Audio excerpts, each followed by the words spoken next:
From Montana's news leader, this is the MTN Noon News.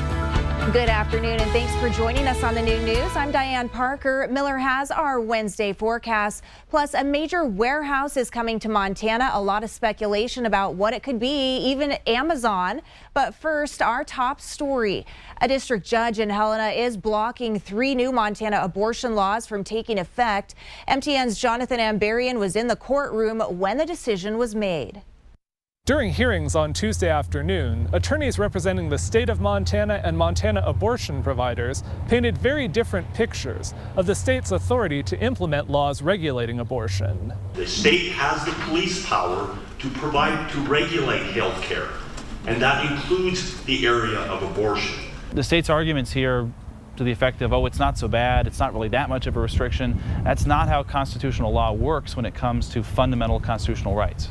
Abortion providers have filed 2 separate cases. The first deals with a rule from Montana DPHHS requiring prior authorization before Medicaid pays for abortion services, as well as a bill that codifies that change into law, and another bill that limits Medicaid to only covering abortions in cases of rape, incest, and when the woman's life is in danger. The plaintiffs argue the changes are all improper barriers to abortion access for lower-income Montanans, while the state argues they have an interest in determining how taxpayer money is spent on abortion. The second case focuses on 2 other bills. House Bill 721 prohibits a specific abortion procedure called dilation and evacuation, the most common type of abortion after 15 weeks of pregnancy. House Bill 575 requires an ultrasound before an abortion, which providers say would interfere with them delivering abortion medications directly to patients early in pregnancy. They say the 2 bills together significantly affect access. The state's attorneys said these aren't bans, merely regulating specific practices. After the testimony, District Court Judge Mike Menahan granted preliminary injunctions in both cases to stop enforcement of the new laws while legal action goes on. I think the purpose of an injunction is to essentially maintain the status quo. That, above all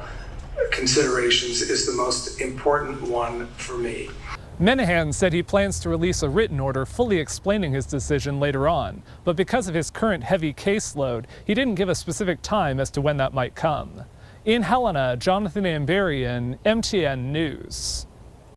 Also happening in Helena, Governor Greg Gianforte signed legislation into law limiting drag performances in Montana.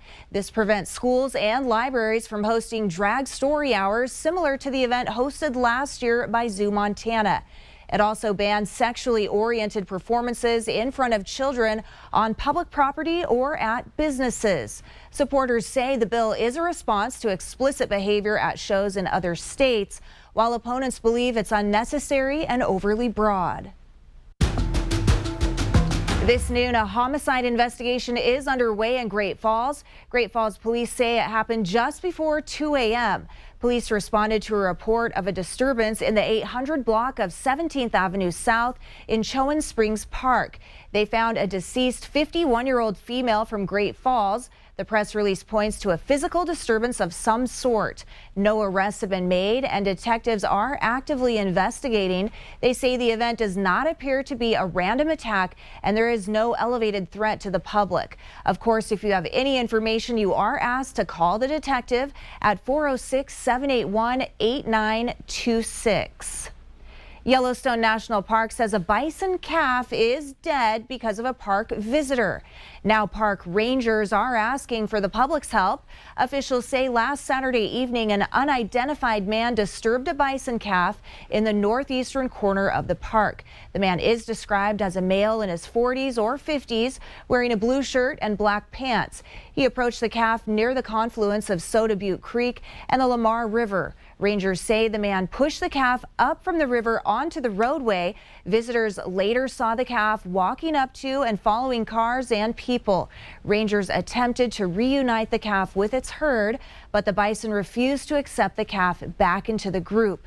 Rangers were then forced to kill the calf because it was approaching cars and people along the roadway. If you have any information about this incident, please contact the Yellowstone National Park tip line at 307-344-2132 or email yelltip@nps.gov. On a brighter note, Yellowstone says the Park Service hopes to open the road over Dunraven Pass Friday. If the weather cooperates, the road from Canyon Village to Tower Fall will open at 8 a.m. Friday to traffic. It is the last major road segment inside the park to open for the season. And that's a look at some of the day's top stories.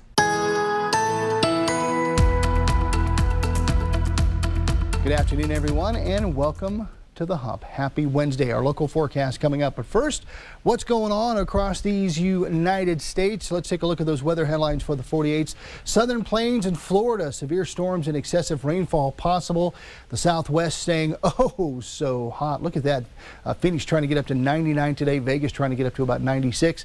Portions of Montana, a marginal risk of severe storms, even down in the northwest corner of Wyoming. What that means is in these green shaded areas there, we have a chance of seeing gusty winds up to 60 miles an hour, frequent lightning, periods of heavy rainfall, and we can even have some quarter-size hail. All this moisture pumping up from the Gulf. How long does it last? I'll let you know coming up. Tourism at Yellowstone National Park is off to a hot summer start. As MTN's Jackie Coffin reports, that's great news for gateway communities that are still recovering from the floods. 1 year ago, this was as close as you could get to the northeast entrance of Yellowstone National Park after it had closed due to historic flooding. What was really unknown at that time, if and when the park would reopen, and what would happen to the gateway communities of Cook City and Silvergate, themselves badly affected by the flooding, but also very dependent on the park for tourism. When it started to rain in the second week of June, no one in Cook City or Silvergate could have predicted what came next. Nothing to prevent it, nothing to plan for it. 3 days of rain and melting snow pushed Soda Butte Creek, which lines both the towns, past capacity and to the point of utter destruction. Getting roughly 60 people evacuated from homes as bridges were going out. It was a pretty epic day to and not know what is next. That hillside below there was a road. 2 days after the 2022 flood, Troy Wilson, chief of Cook City Fire and Emergency Rescue and owner of the Cook City General Store, took me out to see the damage. This was raging. And nearly a year later, Wilson showed me the same spots, many of which have been repaired. We were here a year ago, and most of the devastation we could see was this hillside being washed out over here. The ballpark here was 80% of the fencing was either hanging in the river or all laid out flat with debris in it.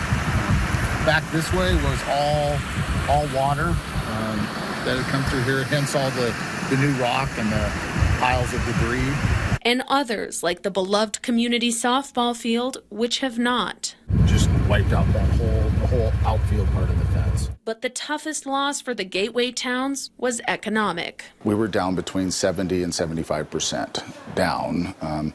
Dollar-wise, we were about $150,000 off of sales. It definitely was a heartbreaker as far as business goes. We like to say June 13th is when the world stops spinning.